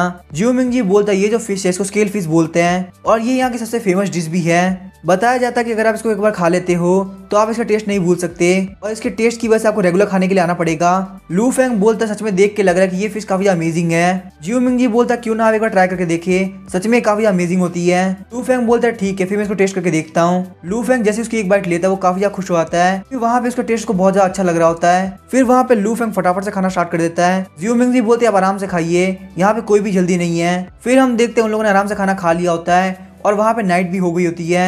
लू फेंग बोलते यहाँ पे इतने अच्छे खाने के लिए थैंक यू। जियो मिंगजी बोलते आप जो बोले वो बिल्कुल गलत है, आप मेरे साथ यहाँ पे डार्क वर्ल्ड के लिए जा रहे हैं उसके लिए थैंक यू। मुझे लगा था कि मुझे आपको बहुत ज्यादा मनाने की जरूरत पड़ेगी, लेकिन आप बहुत इजीली मेरे साथ चल गए। आप यहाँ पे ये मान लीजिए कि ये मेरी तरफ से वेलकम सेरेमनी है, क्योंकि आप यहाँ पे डार्क वर्ल्ड को ज्वाइन कर रहे हैं और अब मुझे लग रहा है यहाँ पे टाइम हो चुका है तो हमें यहाँ से चलना चाहिए। फिर हम देखते हैं वो लोग वहाँ से बाहर निकलते हैं और एक घर के आगे जाके डोर को बजाते हैं। वहाँ पे एक ओल्ड मैन बोलता है क्या तुम्हें यहाँ पे कॉफिन खरीदना है। जियो मिंगजी बोलता है हाँ मुझे यहाँ पे कॉफिन खरीदना है। वो ओल्ड मैन बोलता है तुम्हें किसके लिए खरीदना है, कौन से मेटेरियल को यूज करना है और आखिर इसका साइज कितना होना चाहिए। जियो मिंगजी बोलता है मुझे यहाँ पे मेल कॉफिन खरीदना है, वो गोल्डन नानू से बना होना चाहिए, साइज आप देख लो मैं फिट हो जाऊँ वैसा, क्या आप मेल है वो बना सकते हैं। फिर हम देखते हैं वो ओल्ड मैन वहाँ पे स्माइल करने लगता है और बोलता है आप लोग अंदर की तरफ आ सकते हैं। हम देखते हैं अंदर वहाँ पे बहुत सारे कॉफिन होते हैं। ओल्ड मैन बोलता है कि ये दोनों कॉफिन कैसे रहेंगे। जियो मिंगजी बोलता है ठीक है मुझे बताइए कि इसका प्राइस क्या होगा। ओल्ड मैन बोलता है इसका प्राइस होगा 200 टेल्स। जियो मिंगजी बोलता है मैंने अपने सारे पैसे खर्च कर दिए। लू फेंग सोचा था कि डार्क वर्ल्ड के सारे लोग इतने गरीब है, ये बंदा एक डिवाइन रियलिंग का बहुत ही पावरफुल इंसान है, इसके पास यहाँ पे इतने पैसे नहीं कि कॉफिन खरीद सके। लू फेंग बोलता है अगर मैं यहाँ पे एक खरीदता हूँ तो क्या मुझे एक फ्री में मिलेगा। लू फेंग सोचा था यहाँ पे एक ट्रिक खेलने में क्या जाता है, क्या पता मुझे यहाँ पे डिस्काउंट मिल ही जाए। ओल्ड मैन बोलता है नहीं ऐसा पॉसिबल नहीं है, हमारे पास यहाँ पे डिस्काउंट नहीं होता। लू फेंग बोलता है लेकिन यहाँ पे लिखा हुआ है कि हम लोग प्राइस को नेगोशिएट कर सकते हैं। ओल्ड मैन बोलता है वो यहाँ पे दूसरे लोगों के लिए है, लेकिन क्या यहाँ पे तुम्हारा स्टेटस इतना भी नहीं है कि तुम 200 टेल्स को पे कर सको। लू फेंग को वहाँ पे उस पर काफी ज्यादा गुस्सा आ रहा होता है। जियो मिंगजी बोलता है अगर हम लोग यहाँ पे जल्दी नहीं करेंगे तो हमारा टाइम भी निकल सकता है। हम देखते हैं लू फेंग अपने पास से 200 टेल बाहर निकालता है और उस ओल्ड मैन को वहाँ पे दे देता है। लू फेंग सोचता सिर्फ 200 टेल्स के लिए मैं यहाँ पे डार्क वर्ल्ड में जाने का मौका नहीं छोड़ सकता। फिर हम देखते हैं जियो मिंगजी वहाँ पे कॉफिन को उठा लेता है और बोलता है आप यहाँ पे मेरे साथ आइए। फिर हम देखते हैं वो लोग वहाँ पे 2 कॉफिन को लेकर एक जगह पे आ गए होते हैं। लू फेंग बोलता है मुझे नहीं लगता कि डार्क वर्ल्ड में जाने के लिए यहाँ पे कॉफिन की जरूरत पड़ती होगी, सच में ये वर्ल्ड इतना ज्यादा महंगा है कि अपने लोगों को घुसने के लिए यहाँ पे पैसे को पे करने की जरूरत पड़ती है और साथ ही में यहाँ पे अपने लोग के लिए कोई नेगोशिएशन भी नहीं है। जियो मिंगजी बोलता है अगर मैं आपको सही से बताऊं तो लाओ जेंग जो कि कॉफिन्स को बेचता है वो हम में से एक नहीं है और वो यहाँ पे ये भी नहीं जानता कि हम लोग डार्क वर्ल्ड से आते हैं। वो बस यहाँ पे एक ऐसा बंदा है कि आपसे ना कुछ पूछेगा और ना ही कुछ बताएगा, वो बस यहाँ पे हमारी रिक्वायरमेंट के हिसाब से कॉफिन को बेच देता है। अगर आपको यहाँ पे डार्क वर्ल्ड से रिलेटेड और भी क्वेश्चन पूछने हैं तो हम डार्क वर्ल्ड में जाके पूछेंगे।